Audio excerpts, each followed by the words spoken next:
ఈ వీడియోలో the most hyper sequel film Demonte colony 2 movie ఎలా ఉంది, ఈ వీకెండ్ కి థియేటర్లో చూడొచ్చా లేదా అనేది మాట్లాడుకుందాం. తెలుగులో రిలీజ్ అవ్వలేదు కదా భయ్యా, ఎక్కడ చూసావంటారా? ఈరోజు హైదరాబాద్ లో ప్రీమియర్స్ వేశారు.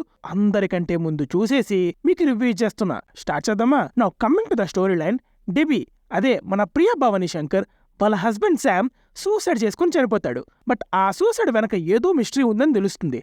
ఆ మిస్టరీ ఏంటి అది మీరు సినిమా చూసి తెలుసుకోవాలి. Now coming to the positives, direction by Ajay is too good. ఎప్పుడో 9 ఏళ్ల క్రితం రిలీజ్ అయిన పార్ట్ 1కి ఇప్పుడు పార్ట్ 2కి ఎలా లింక్ చేస్తాడో అనే చిన్న క్యూరియాసిటీ ఉండింది. బట్ ఇంట్రో నుండే ఎక్కడా డ్రాగ్ చేయకుండా మంచి మంచి లింక్స్ పెట్టి ప్రొసీడింగ్స్ అని చాలా ఎంగేజింగ్ సీన్స్తో ప్రతి సీన్ నెక్స్ట్ ఏం జరుగుతుందనే క్యూరియాసిటీ రైజ్ చేసినా రాసుకున్నారు. ఒక బ్యాంగర్ ఇంటర్వెల్ తర్వాత ఫస్ట్ హాఫ్ ఎండ్ చేశారు. అసలు ఇంటర్వెల్ చూశాక సెకండ్ హాఫ్కి ఒక లెవెల్ ఎక్స్పెక్టేషన్స్ పెట్టుకున్నాం. బట్ సాడ్లీ సరే సెకండ్ హాఫ్ గురించి నెగిటివ్స్లో మాట్లాడతా. మీరు మన ఛానల్ ఇంకా సబ్స్క్రైబ్ చేసుకున్నట్టయితే సబ్స్క్రైబ్ చేసుకుని పక్కనే ఉన్న గంటను కొట్టేయండి. ఆల్రెడీ సబ్స్క్రైబ్ చేసుకొని ఉంటే మాత్రం అన్సబ్స్క్రైబ్ చేసి మళ్ళీ సబ్స్క్రైబ్ చేసుకోండి. అంతకంటే మోస్ట్ ఇంపార్టెంట్ వీడియోని లైక్ చేయండి. అలానే లైక్ చేస్తే మన వీడియో ఇంకా చాలా మందికి రీచ్ అవుద్ది. సో అదొక హెల్ప్ చేయండి. Next BGM is terrific. ప్రతి సీన్ని బాగా ఎలివేట్ చేసింది. ఎస్పెషల్లీ సెకండ్ హాఫ్లో వచ్చే సీన్స్ పెద్దగా ఇంట్రెస్టింగ్గా లేకపోయినా బీజిఎంఏ కొంతవరకు ఆ సీన్స్ని సేవ్ చేసింది. సినిమా ఎండింగ్లో పార్ట్ 3కి క్లిఫ్ హ్యాంగర్ అయితే ఉంటుంది భయ్యా, మెంటల్ మాస్ అంతే. Cinematography is decent. సెకండ్ హాఫ్లో సినిమా అంతా ఒక్కటే ప్లేస్లో జరుగుతున్నా కూడా డిఫరెంట్ యాంగిల్స్ బాగా ట్రై చేశారు. And production values are good. Now coming to the negatives, most of the second half is major drawback of the film. ఒక మంచి ఇంటర్వెల్ ఇచ్చాక ఫస్ట్ హాఫ్లో ఏ పాయింట్ మీద అయితే క్యూరియాసిటీ పెంచారో ఆ పాయింట్ నుండి సినిమా అంతా డీవేట్ అయిపోతుంది. సినిమా అంటే 2 hours అయినా సెకండ్ హాఫ్లో వచ్చే మోస్ట్ ఆఫ్ ద సీన్స్ అసలు ఎంగేజింగ్గా ఉండవు. దారి తప్పేటో వెళ్ళిపోయింది.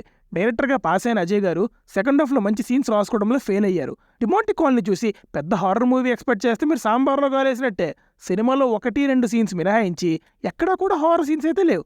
ఉన్నా కూడా భయం అయితే అస్సలు రాదు. అసలు పార్ట్ 1 ఇప్పటికీ టీవీలో చూస్తుంటేనే ప్యాంట్ తడిచిపోద్ది. బట్ పార్ట్ 2లో మంచి హారర్ సీన్స్ రాసుకోవడంలో ఫెయిల్ అయ్యారు.